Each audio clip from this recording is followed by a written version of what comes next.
Hey, Captain. I heard that Groundbreaker's got a real good engineer. A lady named Junlei Tennyson. I was thinking that maybe I ought to meet her. If you got time to swing us by, I mean. I don't got much experience fixing actual spaceships.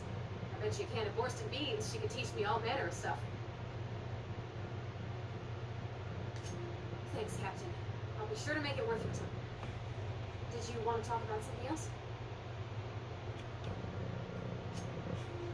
It's all pretty boring. Junlei Tennyson. I'm captain around here, but chief to my friends.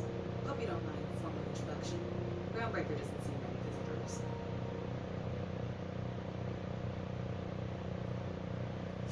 No, it isn't. It's a mess. But it's my mess, so I'll take the compliment. Just so we understand each other, I'm the final word on the ship. The Martins, the crew, the engineers, their family. I hope there won't be any problems while you're visiting. At ease. Nice to see an outsider with some more new brain cells. So what brings you to Groundbreaker? I'm curious, even though 9 times out of 10 the answer is just passing through. Interesting. The powers that be paint an ugly picture of mana. Critters and such. Maybe someone in the promenade can get you the right weapon for the job. We see a lot of the same faces coming and going. Most of them board spies and corporate threats. Makes it hard to trust outsiders. You seem different, so welcome aboard. What? I didn't think you just... Parvati, isn't? That's a lovely name. What can I do for you? I was just thinking, I haven't got much experience working with actual, real spaceships, Miss Junlei. Chief Junlei. Junlei is fine. Okay. Since you run a whole space station, I was wondering, well, maybe you could teach me some things. I could message you later, maybe? I'd be happy to make the time, Parvati. You can ask me anything.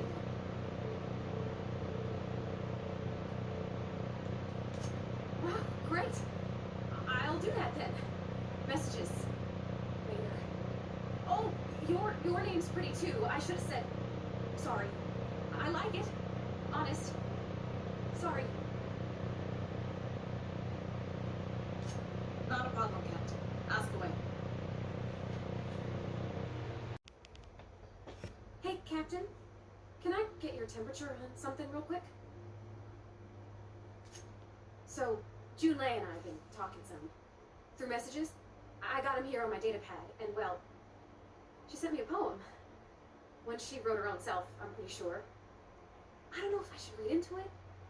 Because poems are all symbolic and such, right? It's not so good. But real sweet. Oh, law. That's what's got me spooked. I don't rightly know. It's about this engine that's been shaking itself apart. Then this lady mechanic comes by and lays one hand on it. The trouble goes away. It sings. I don't want to get too hopeful, but I'm wondering if maybe she's the engine and I'm the lady? It's a real romantic poem. Made my chest hurt, kinda.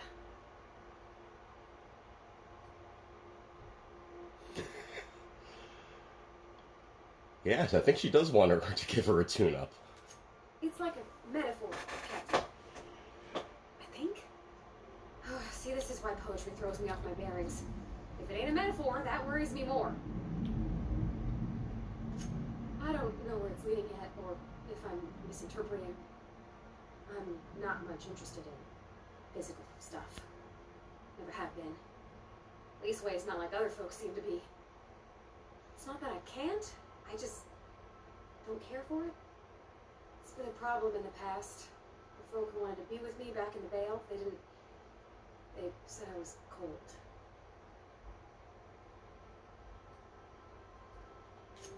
When folks start implying you're a little different from an auto-mechanical, you start to wonder. I guess I just needed to talk. I'm feeling a touch better. Thanks for hearing me out, Captain. I actually had another message from Junlei. I just couldn't work up the courage to open it. But I'm gonna change that. Right now. Okay, here we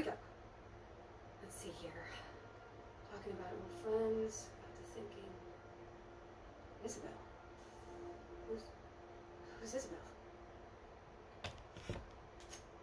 They were close, Captain. Like, more than friends close. I don't know. Junlei talked about them like it was past, but how far in the past? 10 years? Last week? Captain, I'm feeling all mixed up right now. Could we maybe head to the Groundbreaker? Get some drinks at that bar there? Lost Hope?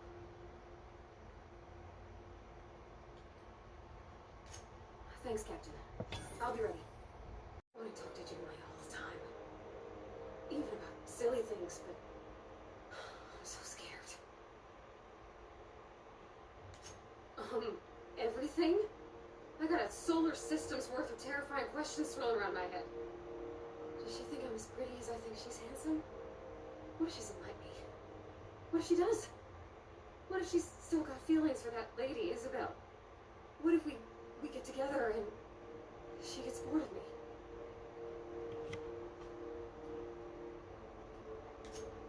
There's nothing easy about spilling your guts to the person who's got your heart in their hands. You know I'm not interested in physical affection.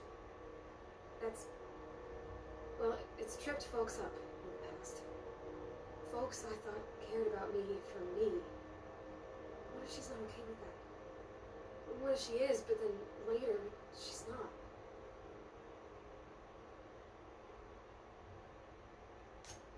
Just move on? Like, snapping your fingers? I don't know. Maybe I gotta be caught. It all just seems impossible. Yeah, I know you're right.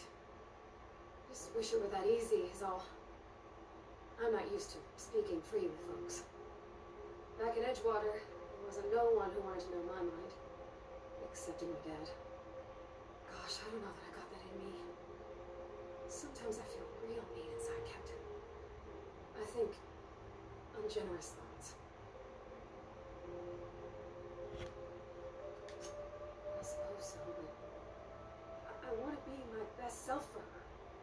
A good person, worth caring for. Well, Captain, this has been a whole lot. Wow. So much to think about. I messaged Junlei when we got back, and she replied super quick. Okay. I was awake half the night, thinking about what I sent, anxious to see what you said. I reread my message in the morning, and it was unclear. I was drinking when I sent it. Otherwise, I wouldn't have had the courage. Also, sorry for the typos. I've ruined things in the past because I didn't say things I should have, like, I've met someone who's become special to me. I want to be honest with her, so if she feels the same about me, there won't be any surprises. Oh, isn't she sweet? Like one of those two-bit romances where one soul's all stiff and formal, and I should be glad to perhaps take hold of your hand, miss. I ought to go write it back. I mean, I already did. Twice. But anyhow, thanks for taking me out, Captain. All right. She's on her way. How do I look? Oh, my hands have finally stopped shaking. All right. Deep breath. Here I go. So I told him, Dad, I'm a big girl now. I don't need your help. I can do it on my own. What did he say to that? Have at it then. And he handed me his favorite wrench. The one used for the hammer. He's probably half as tall as I was. He didn't scold you for talking back to him? Nah, he was never like that. I always thought it was funny when I'd get indignant about something. Then he'd watch me do whatever it was, make sure I didn't get hurt, but he'd never interfere. I learned a lot that way. I wish I could have met him. Anyone who helped shape you must have been a special person.